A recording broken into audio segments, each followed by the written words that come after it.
This is Delia Owens, and this is the story behind my story.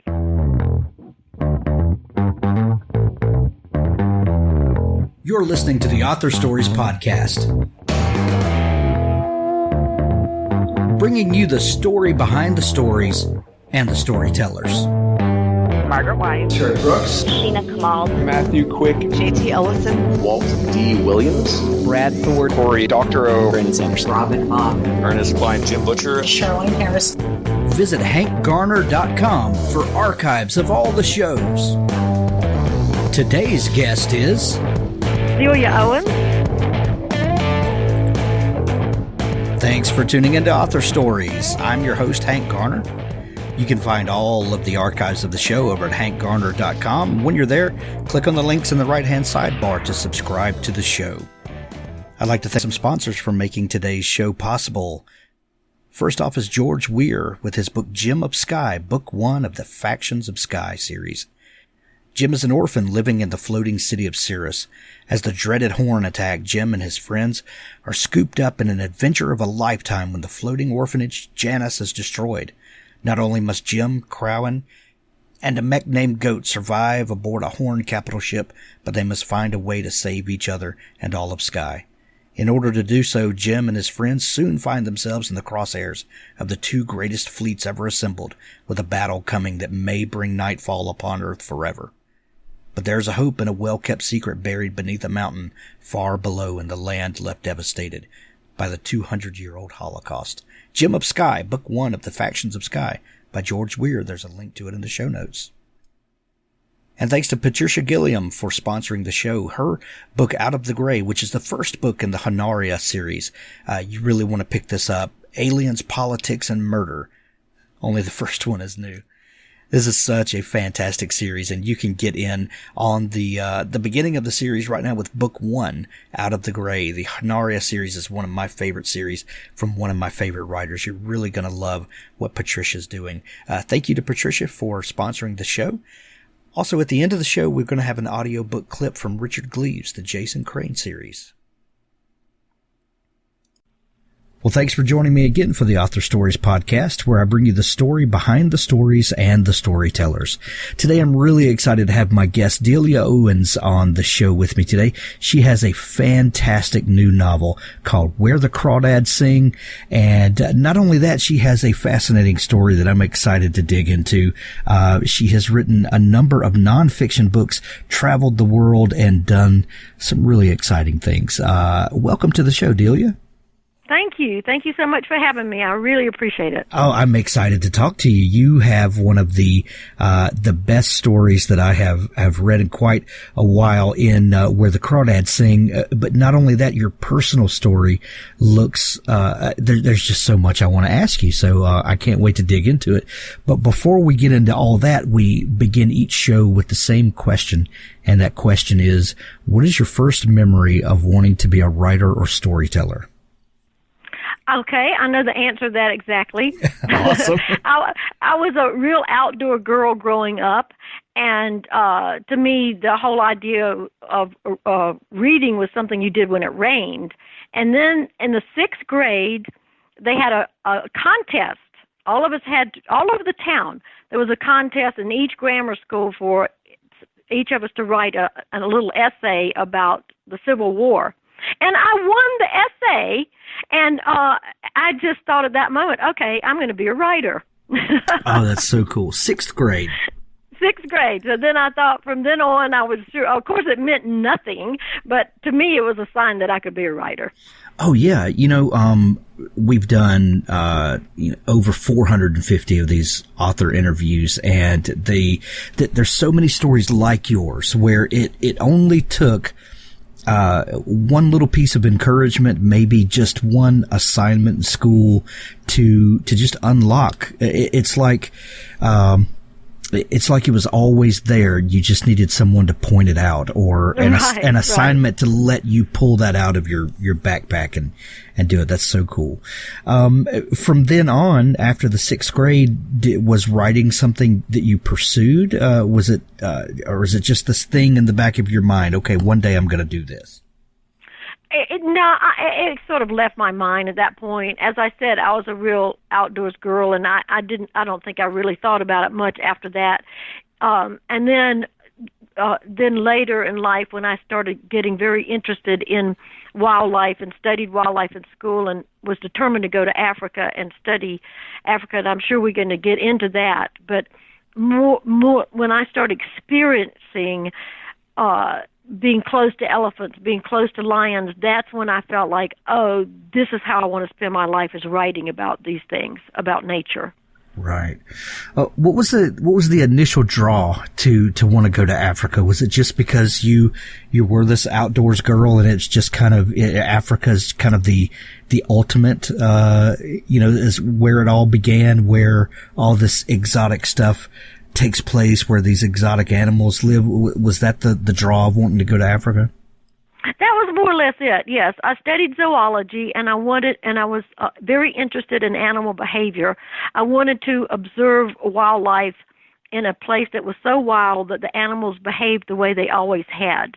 I didn't want to go to a place where there were tourists and, safari vehicles. I wanted to find a real wilderness and study animals as far out as I could get. And so that was my goal, and I hooked up with Mark Owens, and we became co-workers and married, and we traveled to Africa, and we actually found our way into the Central Kalahari Game Reserve in Botswana, and we were the only two people in an area the size of Ireland, and we started studying the lions and the brown hyenas, and we truly had found a place where these animals had not been hunted. They didn't know about people, so they weren't afraid of us, and they behaved as they always had. It was just the most incredible experience to have. Now, when you say that you two were the only people in a place the size of Ireland, that is a very abstract thought. I think it's easy to say that. It's very difficult to actually wrap your brain around that. What was it like when you got there and got immersed, and the reality and kind of the weight of that sentence that you said started settling in? Were there ever times where you were just overwhelmed and like, what the heck are we doing here? Yes, there were many times, and it started. We obviously did our research before we went. We studied the maps. We talked to people, and the Central Kalahari Game Reserve. I say game reserve, but I don't want people to picture Yosemite National Park where there were no roads in this place. Wow. There was one sand track that went all the way across that area, from one side to the other, that had been used when they originally surveyed the area. But there was not a sign that said Central Kalahari Game Reserve. There were no buildings. There were no game scouts. There was nothing. Now, within that area, there were some roving bushmen far to the south. So they were sometimes in that area. When I said we were the only two people, sometimes the bushmen came into the area far south of us, but we never saw them. But there were no permanent residents in that area. And when first time we drove out there, it took us a couple of attempts just to find the place. Wow. We were given directions by this safari hunter in the northern parts of Botswana, and it was like, seriously, it was like, go 60 kilometers down the main track, which was of the country, which was not paved, then turn off at the Broken Palm, then you go over this little dune, and that's how we found our way in there. And then finally, when we came over the crest of this dune, we looked down on this old, ancient riverbed in the middle of this Kalahari Desert, and there were about 1,500 springbuck feeding on this dry riverbed where the grass had come up, and some hemsbuck. And it was just beautiful. It was what we had dreamed of because there was nobody else there. We drove through that herd very, very slowly, and they just parted and let us go through. They were not afraid of us. They'd never been hunted. And we set up a little camp. We didn't even have a tent. We slept in the back of our Land Rover for the first year. Wow. So how long were you there? We were there almost 8 years, and the first time the lions came into our camp, of course, we got inside the Land Rover. We weren't trying to be silly. We weren't trying to see, let's see how close we can get to these lions. We were serious about our research. Right. And we realized lions can be dangerous. We got inside of our truck. But over the first few months, we realized the lions, they'd come in, it was so hot, it'd be 120 degrees, and they would come to lie in the shade of our camp on the other side, and we realized they were coming and they would sleep during the day because it was so hot. And we figured out we could actually get outside the truck and move around slowly, cook our breakfast or whatever. And they barely looked at us because they weren't afraid of us and they were hot. Right. And that's how, and through this slow interaction between the lions and ourselves, we gained a very deep respect for each other. We gave them their space, they gave us our space because they didn't really understand what we were. But, and that's how we built a relationship, and we knew those lions for years and years and years. Now, Delia, I know that you are a natural-born storyteller. I know that I know that you have this gene in you. So you wind up in Botswana, did you say? Botswana, yeah. In the midst of this beautiful natural place with just you and your husband and the lions.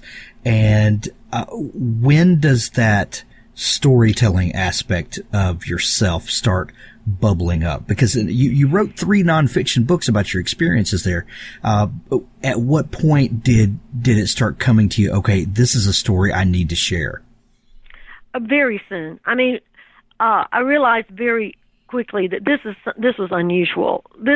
Other people had gone and studied wildlife in Africa, and I don't want to take anything away from them. There have been some wonderful books written and some great studies done, but this was an unusual situation in that we were so remote. We did not have a radio. We could have been dead for months. Only a few people even knew we were there, and they weren't the type. Didn't know us so well to come look for us. I realized that this was different. This was something different, unusual, and that was a story that had to be told. And especially when we started to get to know these animals and have the relationship we did with them. We studied the brown hyenas, and we discovered for the first time that they were social. Everyone had thought they were solitary species. One night we discovered a communal den. All the females raised their cub in one den. Oh, wow. And the little cubs, they got so accustomed to our old truck, our old beat-up Land Rover, that the first place they came when they left the den was into our camp. I'd be standing taking, of course, water. We had to transport all of our water from outside the game reserve, so water was very precious, but we'd take a little sponge bath, and I was standing in my little basin of water one night, and this little brown hyena cub walks in, sort of the size of a German shepherd, walks in and starts lapping the water from the basin right around my toes. How can you not write about that? Exactly. Well, the very concept of being amongst these animals that most of us will only experience in a zoo setting, and documentaries. We talked about you being in alone in a place the size of Ireland, being very abstract, just not being able to really wrap your head around the enormity of that. But just the experience with these animals is also kind of abstract in that way until someone like you, a storyteller who can come and who can attach some human emotion, some human experience to this, and that's where the rest of us get to connect with that. Did you ever feel kind of the weight of that as you're writing and talking about these experiences that people like me will never get to experience that except through the stories that you tell? I looked at it as a wonderful privilege. I didn't look at it as a pressure or a weight. I looked at it as a privilege of an honor. This is a story that needs to be told, and and we're going to do it. And I love writing. It's one of my favorite things. And to have a subject like that, to have the sunrises over the dunes, and we follow the animals at night. We learn to navigate by the Southern Cross and the moon. We always knew the phase of the moon because we worked at night, and it was very important when the moon rose every night. And to live like that under those stars, with following a huge Kalahari lion across a dune, it was a picture in my mind, and I wanted to share that. And Cher, you did. You wrote 3 different books about it. What were the differences in those 3 books? What were the subjects of the 3 books, I guess? Well, the first book was about our lives in the Kalahari, and I think it was an exploration into natural history and what it means to people and our experiences. It was our adventures. It's an adventure story. It's also a story of how we can live with wildlife, how nature is such a big part of us, and we need to realize that. It was all these years of being in nature, and I think that a lot of people do feel that they want to be closer to nature, and I think it's important that they get into nature as much as possible, and the book is about that. It was also about the conservation, what needed to be done to conserve that that game reserve, and we did manage to make a big difference. They were going to open it up to mining and to cattle, and we were able to fight that, and which was very controversial. Conservation is very controversial, but we managed to win, not on our own. We had a lot of help from people, and they did continue to treat that as a game reserve, and it's a reserve today. And then the other 2 books were on our experiences. We studied elephants in the Luangwa Valley of Zambia. And the 2 other books are a more serious nature because the elephants were being poached at the rate of 1,000 elephants a year inside this national park. And we realized it's very hard for people to read that sort of thing, so we tried to make the story as uplifting as we could. It was a success story. We were able to stop the poaching, and we did that by offering jobs to the people who were poaching. We set up little cottage industries, and some of them were not so small. We set up illegal jobs that these people could have. We gave them training. We gave them loans, micro loans, so they could come in and actually make a legal living for their families without having to shoot the elephants. It took many, many years. But that was in 1984 that we started that program, and I'm happy to say that project is still going today, run by Zambians, and we still help villagers get jobs so they will not have to poach elephants. That's fantastic. That is fantastic. So at what point did you come back home and re-enter American life after living in Africa and studying as long as you did? Well, now this is going to tell you how old I am because we actually came back in 1996, so we've been back a long time, and settled in northern Idaho, and we did research on grizzly bears and wolves in northern Idaho, but I want to hasten to say that we weren't actually in charge of the research at all. We backed off from that. We financed some research projects and contributed to the conservation of those species, but we were old enough then that we'd reached the stage that we'd go out and help dart a grizzly bear if the time was right and we could do it, but we weren't in charge. So that was actually nice. And we had some great experiences, but it wasn't a full-time job for us. Of course, raising the funds and keeping the project going to Africa, all of that together was a full-time job. But that's when I became very interested in writing a novel. So you settled in northern Idaho, but your accent does not tell me northern Idaho. Where are you from? I grew up in South Georgia. Okay. In Thomasville, a beautiful community named Thomasville, Georgia. Gotcha. Well, that tells me a little more about your new book, Where The Crawdads Sing. If you're from northern Georgia, tell me about Georgia. Excuse me, southern Georgia. Where? And you said that's when you started. When you guys moved back, that's when you started kind of itching to write a novel. Is this Where The Crawdads Sing? Is that the first novel that you wrote? Yes, it is. And, well, actually, that's not true. I did write another one, which, I never did anything with it. It is just sitting on a shelf somewhere. But, yeah, so it wasn't. So this is, but I never even tried to publish that. I just gave up on it. So this was my second attempt, but it's my first novel that I completed. Right. But most everybody has that desk drawer novel somewhere, that is like, well, that was a good idea. Now let me go find. It didn't work. That's kind of a rite of passage. I think you need one or two of those. So tell me about this book. Where did the idea for Where the Crawdads Sing come from? And this is so very different from your previous work. It seems on the surface that it's very different from your previous work. Well, it is very different because it's fiction. It's right. A novel. It's a love story and a mystery and a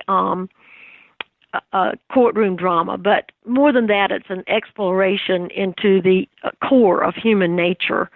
And when I was, I think in college or maybe high school, last year of high school, I read Aldo Leopold's beautiful book, which is nature writing. And I just love nature writing. His book is amazing. But I thought, wouldn't it be wonderful to have a book that was nature, filled with nature writing, but also had a very strong plot. I wanted to write a book that was a page turner, a mystery, a character-driven mystery so that people actually wanted to turn the page quickly because they wanted to know what was happening, but at the same time had a beautiful backdrop of a natural setting so that people could wander through that marsh and get to know the natural history of the wildlife. At the same time, they were reading this faster-paced story. That was my goal. Right. So tell me about the Marsh Girl, Kaya Clark. Where did she come from, and what was it about this character that you knew? Okay, this is her story is gonna be what I write. Kaya is the heroine of the story.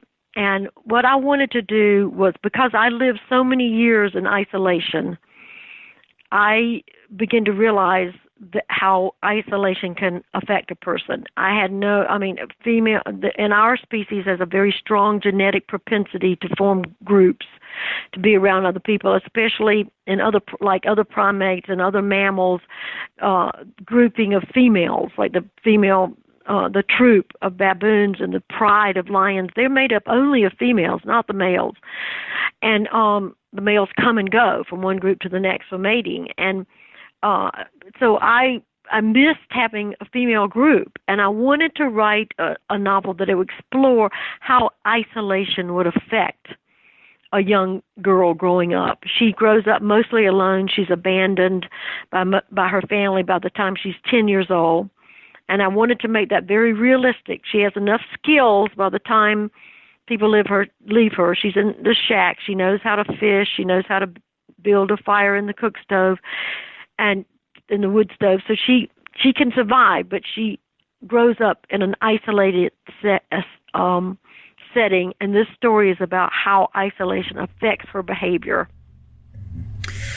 You set the book in around the marshes of the Carolinas. How did this? Did you draw on your experiences growing up in South Georgia? a lot of similar terrain, a lot of similar culture through there. What made you go back to close to where you're from? Well, I think it's great to write about an environment that you know, and I do feel like it makes more sense. And I explored the marshes and swamp areas of the South all of my life when I was growing up, going canoe camping in those areas. So I knew them very well. And the story is based in the coastal marsh of North Carolina, and I didn't know it as well as those types of areas in Florida and Georgia, but I did visit them and did research to make sure I got the species of vegetation correct and so forth. But the marsh in this book is more than a backdrop. It flows through the story, and it is almost a character in itself. It's a very strong character in the book, and also some of the clues to the mystery are brushed into the backdrop of the wild marsh. You mentioned that this was an exploration of the human condition, human nature, human nature, and all fiction in some way is us exploring human nature and the human condition and how we interact with one another. And it really doesn't even matter what the genre is. That we still want to know how we fit in the world and how we fit with others. When you're dealing with isolation, like this, what happens when she is no longer isolated? Is that what you wanted to explore? How she then interacts with other people after the isolation, and what did that open up for you as a writer? Yes, that was one of the main points. Of course, it wouldn't be much of a story if she remained in isolation. I mean, it would be a different story. It would be a different story. Let's put it that way. Yeah. But of course, she reached the stage when she was an adolescent that she wanted to longed to be with people. And it's not just isolation. I should say the story is not just about isolation. It's about rejection, and it's about discrimination. Because there was a nearby fishing village, and they saw this young girl growing up on her own, and she was, of course, skinny and looked strange and wore old rags, and so they rejected her. They called her the Marsh Girl, and they discriminated against her because she wasn't part of their group, and also discrimination affects people, and this story is about how that works as well. But she reached this stage, and then at one point in the book, she starts finding feathers that have been left for her in the forest. And this leads to a very tender love story. And she goes through this phase of trying to connect with humans. And I don't mean in the sense that she'd never seen humans. Obviously, she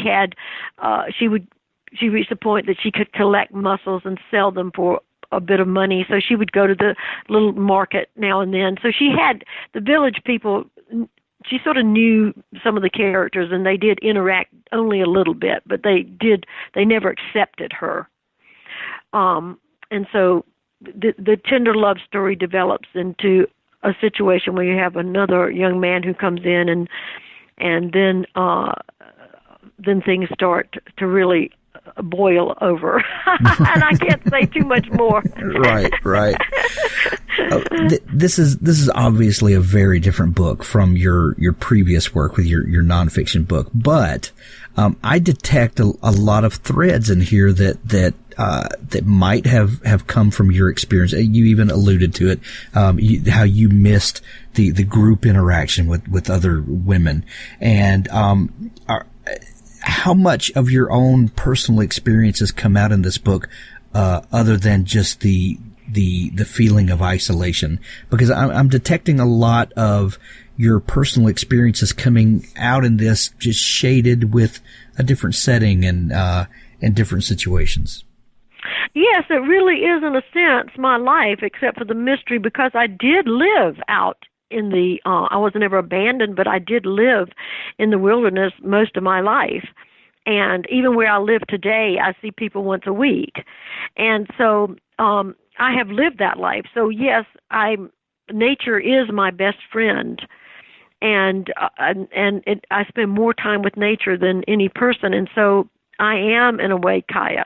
But I also think that Kaya is in all of us, because another part, a big part of Kaya, a big part of the story, is the fact that we can all do so much more than we think we can.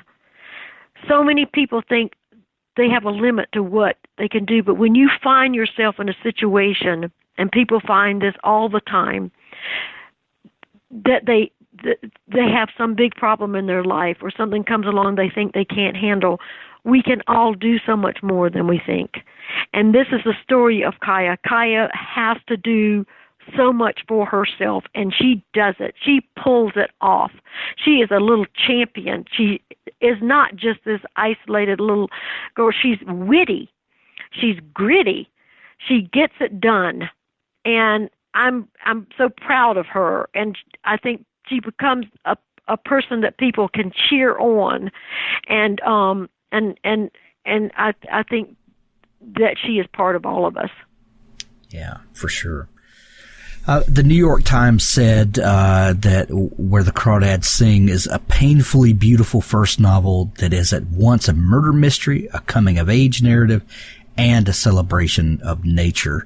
When you were first envisioning the story, did you see the kind of escalation of the story? And from the beginning, did you know how that we were going to keep ramping up from situation to situation? I mean, this book is a page turner, even with this lush scenery and its and nature as a character, like you said. And we've got this really beautiful story of this girl who finds out who she is and what she can be.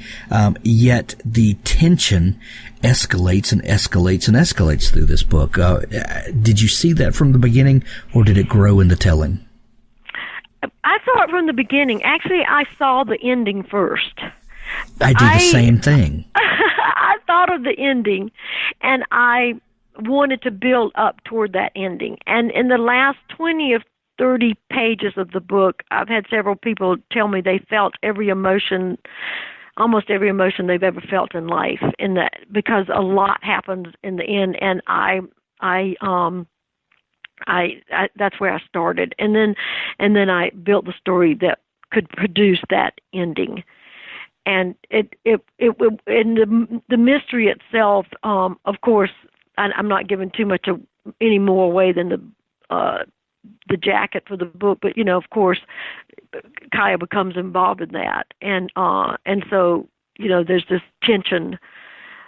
Because we don't want her to be anyway involved in that, and it does start to involve her, and so the tension builds and builds, and the ending is a lot of different emotions that happen. Other than the surface obvious things, how was writing this novel, this fictional tale, different from writing your nonfiction books? Because it seems like your nonfiction work really follows a narrative, so that it's not just a journal entries from your trips, but you're in essence telling the story to the rest of us so we can experience what you did. So you write nonfiction, but in a kind of like a fiction writer would write it. Other than those surface things of one being true and one being not, how is it different for you writing this type of work? Well, I like to explain it this way. You're right. Our nonfiction books, which I co-authored, were they had a middle and a beginning, middle, and end. They were written as stories. And, sure. But the difference is, to me, writing nonfiction, like the African books, I'm a horseback rider. I ride horses a lot, and nonfiction is like riding your horse inside of the corral. There's a fence. There's a high fence and the fence is the dates and the times. In nonfiction, you have to stick with the facts. You have to stick with the timelines as they happen. This happened this year and this happened the next year. Even if it doesn't make a good storyline, you've got to stick to the facts. Right. Then fiction is like opening the gate to the corral and clicking your horse and moving and starting to gallop across the meadow. You can go wherever you want. You can go up the mountain. And writing fiction, you can write a character however you want it. You can write a scene however you want it. The timeline you could change. I changed the timeline over and over again. And if you don't like something, you can delete it. And my imagination, when I started writing fiction, my imagination just went wild. It was like freedom. You can say anything you want. You can describe a character or however you want. So really, my imagination just blossomed. I could barely sleep when I was writing this book because I would come up with scenes in the middle of the night when I was supposed to be sleeping. I would think of things and how they should be, and that was the difference to me, the freedom. And it shows in the story. This is one of the best books I've read this year, and thank you. It just blows my mind that this is a debut novel. It's so rich and so many layered, and I think this is a book that people will probably read and then read again just to get all of the nuance and to want to live in that world again. It's really fascinating. I really enjoyed it. Thank you, Hank. Yeah. I just really appreciate your comments so much. Yeah. Absolutely. And there's going to be a link to it in the show notes, and it's available everywhere now. People can pick it up at their favorite bookstore, order it on Amazon, wherever you pick up books. It's called Where the Crawdads Sing by Delia Owens. Delia, if people are not familiar with you and your work but want to know more and connect with you, maybe where can they find you, maybe online? I have a website, DeliaOwens.com, so that's easy. I am on Facebook and Instagram. Excellent. Well, we're going to send everybody to see you and to pick up their copy of Where the Crawdads Sing. Delia, thank you so much for taking time to come on the show today. Thank you, Hank. I really appreciate it. It was a lot of fun. Thanks for listening to the Author Stories podcast. For more great author interviews like this one, go to hankgarner.com and dig through the archives. There's something there I know you'll love. Now stay tuned for a special audio clip from Richard Gleaves' The Jason Crane series. Hedwig slipped into David's den, the circular reading room. A ladder of crude rungs protruded from the wall, remnant of its days as a grain silo. He pulled himself upward, rung by rung, until the bookcases and sofas were far below. Even if he fell and died, he didn't really care anymore. No, he did care. He couldn't die yet. She had to die first. That would make their divorce final, if she wanted it so much. Darkness enveloped him. He reached the top of the ladder and stepped off onto a catwalk of black mesh, lit only by the faint light of the 4 square windows that encircled the turret. From this perch he could see the exit she would use.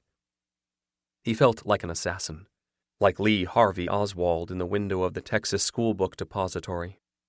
But he wouldn't use a rifle. No, rifles leave evidence. Rifles can be produced in court. Rifles can miss. He pulled back a shroud of burlap and opened the cardboard box he'd stashed up here earlier that day.